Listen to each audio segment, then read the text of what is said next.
Every day can bring changes, challenges, and opportunities that can also change your personal or business financial goals and priorities.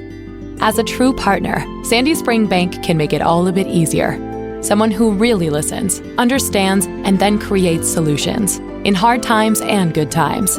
We'll always strive to be your advocate, today and every day. That's real banking for real life and real business. Visit sandyspringbank.com/real. Member FDIC.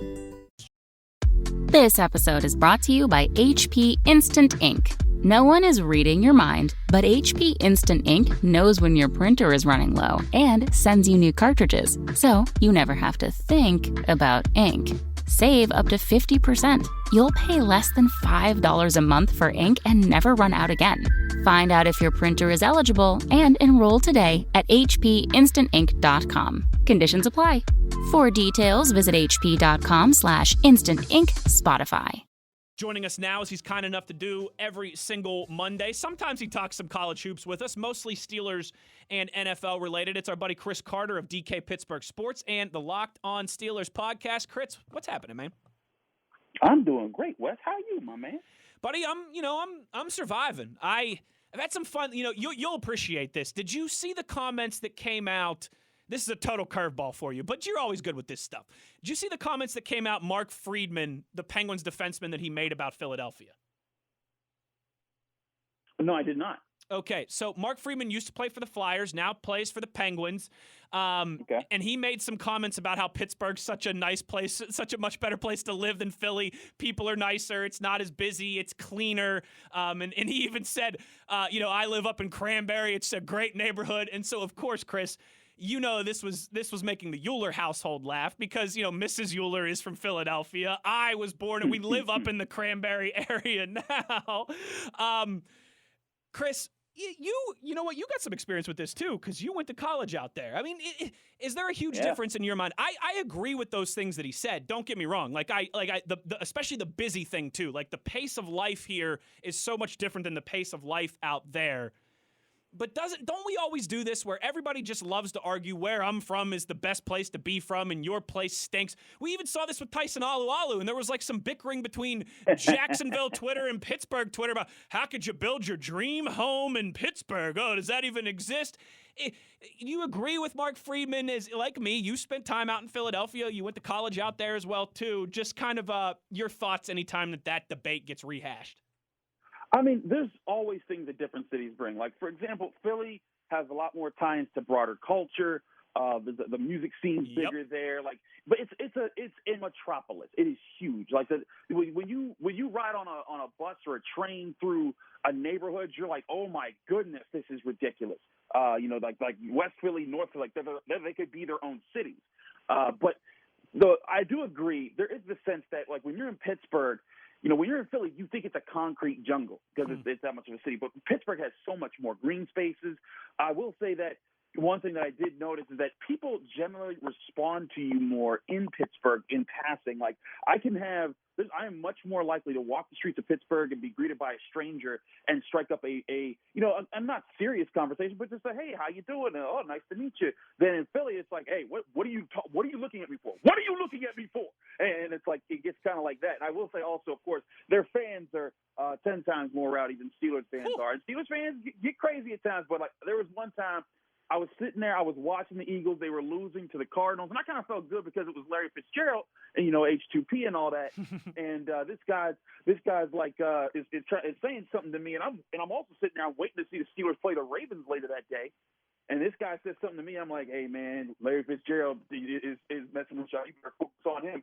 And he said something about my mother. I was like, listen, man, you can say whatever you want about my mother, but you still getting your butt whooped right now. And then he, tried to square up with me and fight. And I'm like, are you serious? Over a game? Okay. And then, we got broken up. I'm just like, this is Philly. Like, they want to fight you all the time for everything. I'm like, So, listen, I have lots of people who I love in Philly. I've had a lot of great times in Philly. But, yeah, there's certain elements to Pittsburgh that make me feel a lot more comfortable here at times. But I do miss the bustle because I am a city guy. No, you nailed it as well, too. Like, there are a lot of things to do in Philadelphia. You went to college there. I lived there for almost 3 years with my wife after we got married.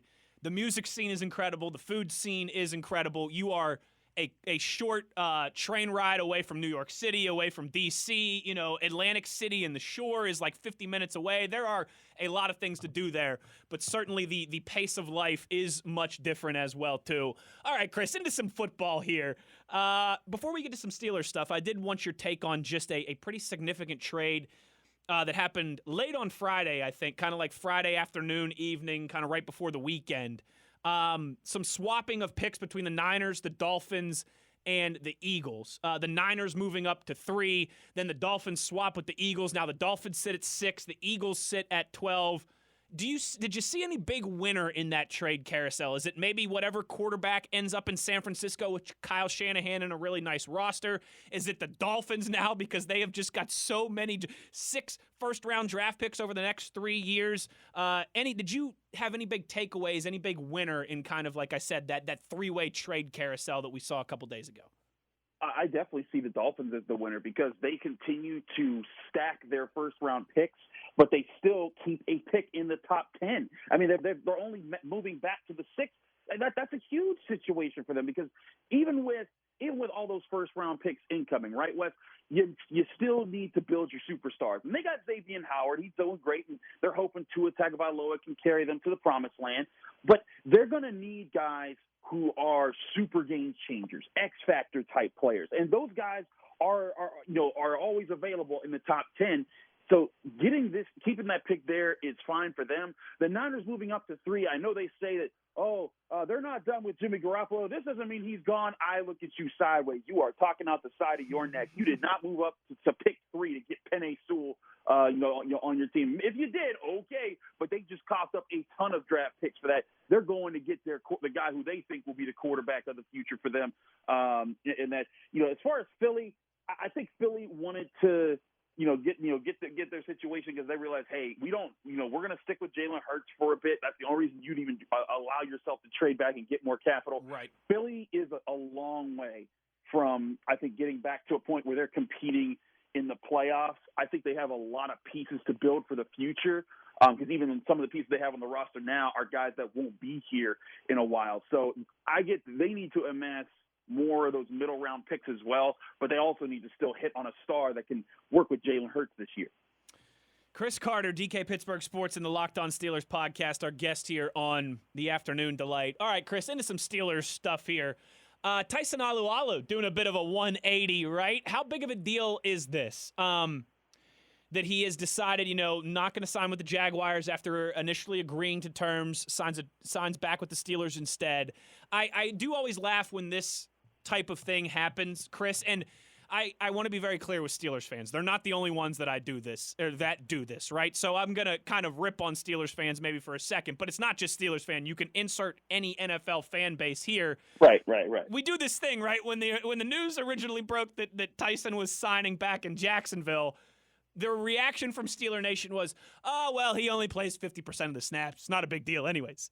To now, right, when it comes out a week later that he's actually staying in Pittsburgh, it's ha, LOL, Jacksonville, right? Like it's always funny to me how that works. So how big of a deal is it, Chris, that Tyson Alualu decided against returning down south to the team that drafted him and decided to stay with the Pittsburgh Steelers instead? I think the biggest thing that it does is it takes off the need to draft a nose tackle or defensive tackle in those middle rounds. And the thing is that those middle rounds are really rich with talent at a lot of positions. The Steelers could find multiple starters in the middle rounds. First round you're always talking about, but even the second round you usually expect to start. But third and fourth round is when you start to get a little hazy. But there's a lot of talent in those rounds at linebacker, edge rusher, safety, cornerback. There's a lot of guys who I think that could fit in the positions where the Steelers could say, hey, you could be a long-term answer on this team. So, and defensive lineman was part of that. But now with Alualu back, you at least know, hey, we don't got to do that this year. Because with him gone, I think the biggest thing I was sitting there like, do you really want to go and try to get your starter? And you could.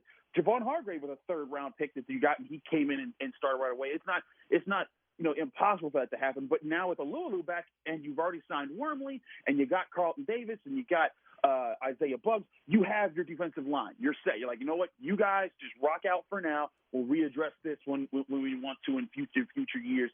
That, to me, is the biggest thing on the field. Off the field, I do think it's cool because it kind of pushed back the idea, hey, these guys don't have team chemistry. They don't really like each other. They're going other places because they don't care about the team. And it's like, no, it's obvious they do because, all it took was him hanging around for a week and Joe Hayden and T.J. Watt and Cam Hayward being like, we miss you, buddy. Come back. And he's like, all right, you got me. You got me.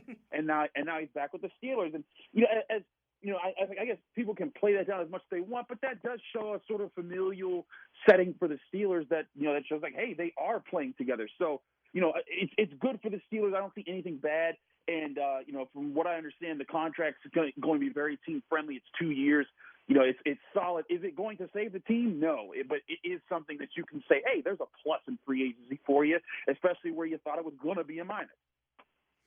This episode is brought to you by State Farm. In less time than it takes to decide which podcast you're going to binge, you can get started with State Farm Life Insurance.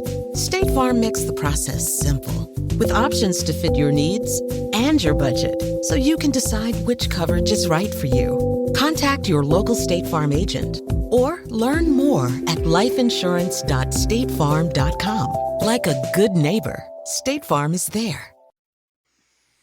I think that's well said. And that's something that you and I have discussed here on the show before. We know that that's what Kevin Colbert a lot of times wants, is just not to be handcuffed to needs when the draft does roll around. And now we're exactly a month away from the draft opening in Cleveland.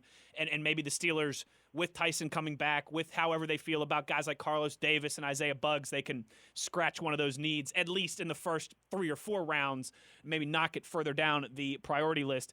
Chris, with the 180 done there by Tyson Alualu, originally agreeing, albeit just verbally, to terms with the Jaguars and kind of those few days of the tampering period, and then deciding to sign with the Steelers instead. Did you ever do something like this in your life, Chris? Did you ever maybe, Indian gived or changed your mind after agreeing to something? Because I did. Can I tell you a quick story? Sure, go ahead. All right, so this would have been when I was in 2nd grade, all right? And I had a friend named Ben that lived kind of like in my neighborhood area, all right? We were on the bus coming home from school one day, and this was when Pokemon cards were a big thing, folks, all right? Pokemon. Oh, boy. 2nd grade, Pokemon was life, all right? I mean, Chris knows what I'm talking about. 2nd grade, Pokemon is life. I'm on the bus with Ben. We're driving home. We verbally agreed to trade some cards, all right? Now, we didn't have our cards with us, because I forget what happened that day. It was like field trip day or something. So normally you had the binder that you took with you to school, but everybody had left their Pokemon cards home that day. So I say to Ben, yeah, buddy, let's do it. I'll trade you an XY Pokemon card for Z Pokemon, right? And then when I got home, Chris, by the time the bus ride the next morning when we were supposed to make the swap, I decided not to do it. And, of course, it was all kinds of drama. Was I allowed to do that? Was I dishonoring the game? I do feel kind of bad about it. I'm sorry to Ben if he's out there listening right now. But I do have personal experience with this, Mr. Carter. Did you ever do something like this? Well, I was thinking more so in the lines that I have I've been the person to say, oh, yeah, I'll show up at the party when I knew I was never going to show up at that party. I've done that a bunch of times. But I will say that, I was part of the Pokemon. I mean, the Pokemon craze culture when we were kids, Wes, I mean, it was real. Like, they had, in my school, they banned Pokemon cards because there were fights. Because the plan was, hey, it's going to be this period break. We're going to meet in the bathroom. We're going to trade. We're going to see who goes down. And if something didn't happen the way, like what you said, if someone says, no, you said you would trade me for that. And then suddenly someone doesn't like the results, someone swings me. It's a whole fight over Pokemon cards. I mean, seriously, though, everyone, they wanted that. You wanted the holographic Charizard, but everyone really wanted the Japanese Arcanine. Real people know what I'm talking about right there. But yeah, man, I've been there. But I definitely do this a lot, either in fantasy football or in Madden when I used to play my connected franchise with my friends. People were like, oh yeah, can I get such and such your player? I'm like, yeah, sure, why not? And then I look, I'm like, never mind, I don't like the dudes you're trying to send me.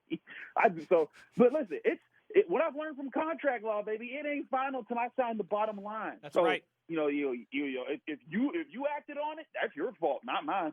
And you know what? That's not only Chris Carter of DK Pittsburgh Sports and the Locked On Steelers podcast. That's also Christopher Carter, JD. I mean, Yeah, so that is me. You know what, Ben? If you're out there listening, I take back my apology because Chris says that I was in the right. Mr. Carter, what do you make of this big Al Villanueva news that has been out in the Twitter sphere and in the discussions today? Reports from some pretty prominent people in the city that Al was, getting ready to sell his house in Pittsburgh, move away from Pittsburgh, and the Steelers told him, maybe not so fast, maybe hold off on that. Could we still see Al Villanueva back in Pittsburgh? If that is the case, do you think that's the right move?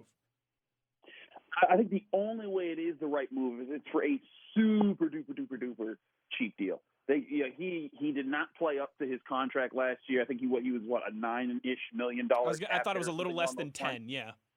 Yeah, so it's in that area. You can't afford to pay him. I mean, the only person you're affording to play that right now is a super starting type of offensive tackle or a new center that they're bringing in, and he hasn't played up to. I mean, he really hasn't played up to that for the past couple of years.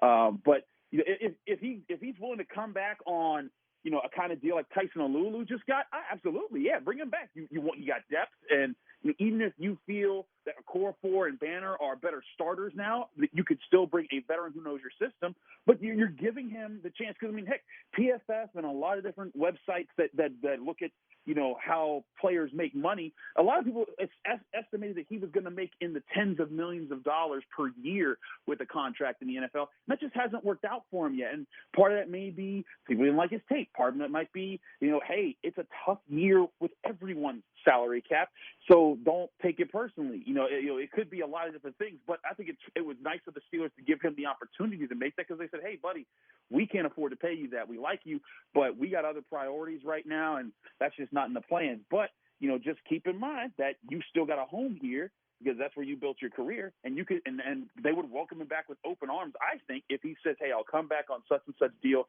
that fits in your salary cap. But I don't know if it's going to happen, because the Steelers keep signing these low paying or these small contracts of offensive linemen, right. And I still think they're going to get at least one offensive lineman in those first 3 rounds. Whether it's tackle or center, I'm not sure yet. I think it will be a center, but I wouldn't throw it out the cards just yet. But I do think the Steelers just need to make sure that, hey, you still got other priorities to sign right now. So, don't blow your salary cap space on just yet. Well said there by our buddy Chris Carter, DK Pittsburgh Sports and the Locked On Steelers podcast. Chris, some other hubbub today around a different name, a quarterback, Sam Darnold, and him potentially being a landing spot for the Steelers.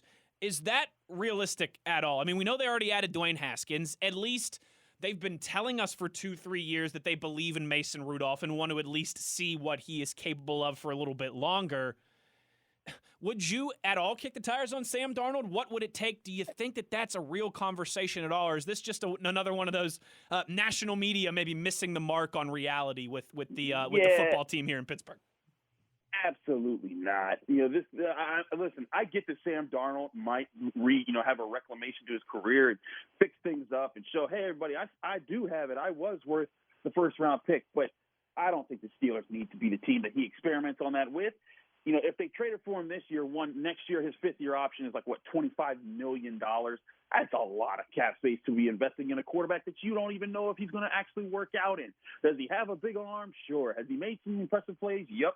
But he's also made some poor decisions. I know his teammates have not been the best. I know that his team situation is rough, and the Jets are just a tough organization. But that was why I said when he got drafted, he needed to be put in the right situation, or he'd be where he is now, and he is here now. So, if I'm the Steelers, the only way I'm taking a deal like this is if, the Jets somehow agree to help with part of the money in the 5th-year option, but I'm not giving up a 2nd-round pick, a 3rd-round pick. I wouldn't even give a 4th-round pick for that. You kidding me? No. If you're talking something else, there's got to be something else in the works here. And if nothing else, I'm just saying, Jets, let them stew over it. Maybe someone else gives them a top pick for it, but who knows? Maybe Sam Darnold gets cut, and then you just say, hey, you know what? Now we'll sign him. Now we'll bring it on our own terms, and then that's something else in play. And then you also got the whole, you got him and Dwayne Haskins, 2 of other teams' 1st-round picks, just sitting on your roster. If that's my situation is with his contract number. I don't see that worth the risk of getting a Sam Darnold when you may be able to do that for free later this summer or next year. Well said as always. Well said as always. All right, I just thought of one more that I got to ask you. But, I think I did this 2 weeks ago when we were on the week of March Madness. I've been talking to football Chris Carter. Can I get college hoops Chris Carter on the line for just a quick second? Sure. Well, hold on. I have to check. 1 second. Hey, Chris! How's that? Hello? What's up? All right. This is college basketball hoops Chris Carter of DK Pittsburgh Sports. Chris, I'd be interested to get your take. Man, we are seeing here locally at Pitt, we're seeing it at WVU, we're seeing it everywhere. The transfer portal, just the amount of kids transferring is, man, it's on one right now, right? Like there are, I think, over 800 college basketball players in the portal, which is just insane. I think 960 now, Wes. It's just insane. There's not that many scholarships to go around. A lot of these kids are going to end up leaving good programs and ending up in JUCOs instead. Now, Chris, right, like for the WVU, the more local example, right? Like someone like Oscar Shibwe, who was a McDonald's All-American, was never going to have a problem, right? But that's not the case for some of these other guys. Does this whole portal thing and the one-time transfer without penalty, man, it feels like a house of cards for a lot of these dudes who are thinking the grass is going to be greener on the other side. But like I said, they're going to end up with dirt instead of green grass here when the dust settles. I certainly think there's a lot of players it's going to be rough for. I think that it's important to make it easier for players to get out of bad situations because we learn several years after the fact, a lot of times there's documentaries where we hear about how toxic a college sports environment is, as they can be. When anytime there's a lot of money around something, Sure. There's going to be toxicity and there's going to be things that aren't positive for the development, especially of young outside people. influences.